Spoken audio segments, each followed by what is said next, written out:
Ты не поверишь, дети, границы тела которых часто и периодически нарушались, они не могут, вырастая, определить, в каких отношениях и с каким человеком они будут чувствовать себя отлично, а в каких они вступят в абьюзивные отношения.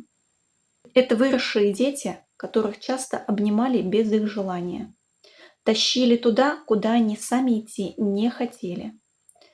То есть подавляли волю тем или иным образом и давали понять, что твое «не хочу» ничего не стоит, а вот физическая сила все решает. Более того, вырастая, такой ребенок находит себе партнера в работе, либо в союз вступает с таким человеком, который будет также подавлять его волю, так как тело и мозг выстроили взаимосвязь, что подавление воли – это норма. Подписывайся на мой канал, здесь все о детях и взаимоотношениях с ними.